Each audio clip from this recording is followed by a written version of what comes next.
brought to you by Rajnigandha।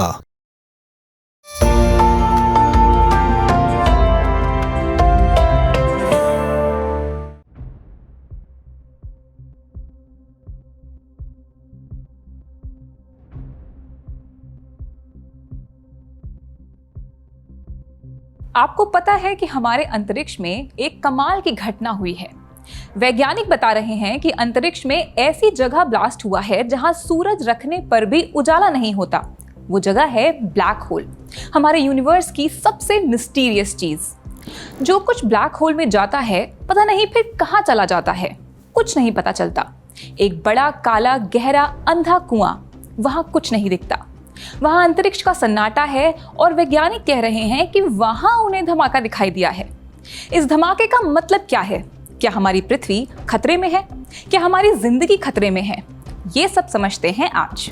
Black holes में ऐसा कोई धमाका होता है, ऐसी थियोरीज तो पहले से चली आ रही हैं, लेकिन ऐसा पहली बार है जब इस धमाके को देखे जाने का दावा किया जा रहा है। आपको बताते हैं कि हुआ क्या है। अमेरिका की यूनिवर्सिटी ऑफ मैसाचुसेट्स एमहर्स्ट के साइंटिस्ट ने एक स्टडी की। इस स्टडी को समझने के लिए पहले बेसिक्स समझिए। आपको इलेक्ट्रॉन, प्रोटॉन्स के बारे में तो पता होगा। ये एक एटम के पार्ट होते हैं, इन्हें सब एटॉमिक पार्टिकल कहते हैं। ऐसे समझिए कि इस दुनिया की किसी भी चीज की जो सबसे छोटी इकाई है वो परमाणु होता है।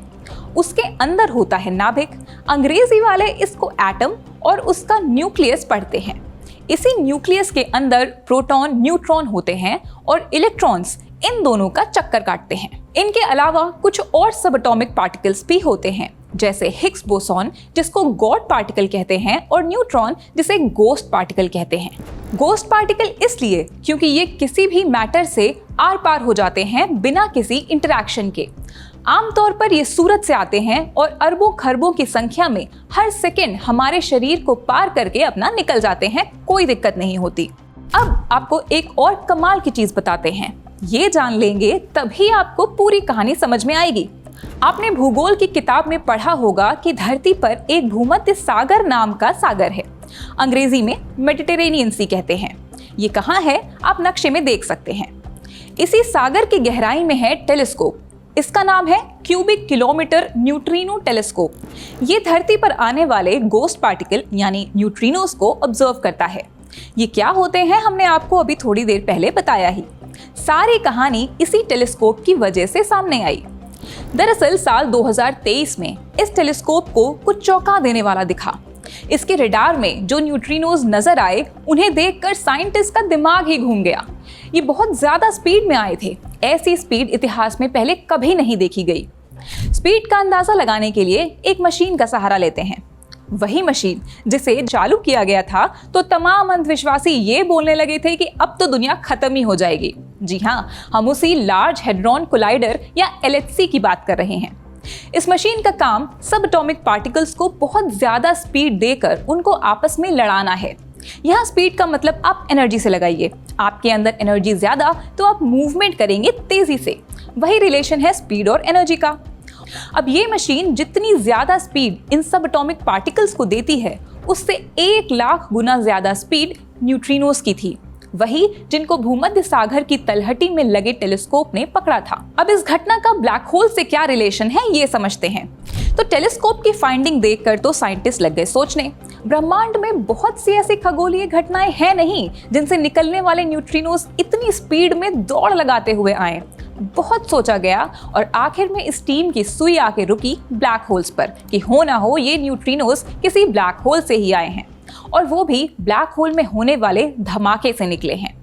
ऐसा नतीजा उन्होंने कैसे निकाला ये बताते हैं। पहले तो ये जानना जरूरी है कि ब्लैक होल 2 तरह के होते हैं।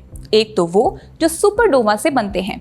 सुपरनोवा यानी जब किसी सितारे की जिंदगी खत्म हो रही होती है तब जो ब्लास्ट होता है उसको सुपरनोवा कहते हैं। इस ब्लास्ट के बाद ये सितारे ब्लैक होल में तब्दील हो जाते हैं। दूसरे ब्लैक होल वो होते हैं जो बिग बैंग के वक्त ही बन गए थे।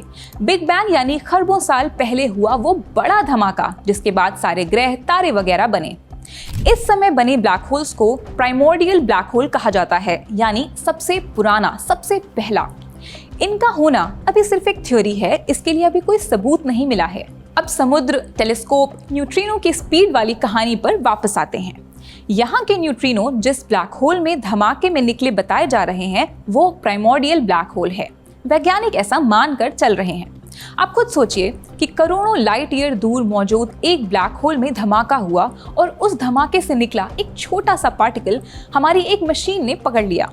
ऐसा कैसे हुआ?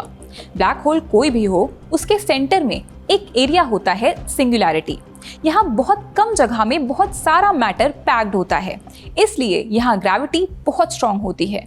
जैसे किसी छोटे बच्चे की मुट्ठी होती है ना, एक बार बंद हो गई तो खोलने में नानी याद आ जाती है, कुछ वैसा ही। ब्लैक होल से भी कोई रोशनी, कोई मैटर, कुछ भी बाहर नहीं आता है सिवाय रेडिएशन के। जेफरी एप्स्टीन के चक्कर में अपना नाम खराब कर चुके वैज्ञानिक स्टीफन हॉकिंग ने बहुत पहले बताया था कि ब्लैक होल धूल, गैस या सॉलिड सब कुछ खाता रहता है। उस पूरे भोजन के कबाड़ में ये रेडिएशन बाहर निकलता है। वैज्ञानिकों का मानना है कि ये रेडिएशन निकलता रहता है और फिर आखिर में ब्लैक होल में कुछ नहीं बचता और इस तरह ब्लैक होल का अंत हो जाता है। लेकिन अपने प्राइमोर्डियल ब्लैक होल्स में ऐसा नहीं होता। असल में ये वाले जो ब्लैक होल होते हैं ये बहुत छोटे होते हैं। अब ये जितने छोटे होंगे उतना ज़्यादा रेडिएशन इनसे निकलेगा, साथ में टेम्परेचर बढ़ेगा और ये बढ़ता चला जाएगा। आखिर में ये इतना ज़्यादा हो जाएगा कि ब्लैक होल ही फट जाएगा और इसी धमाके से ये हाई एनर्जी न्यूट्रिनोज निकलते हैं जिन्हें पहली बार ऑब्जर्व किया गया है।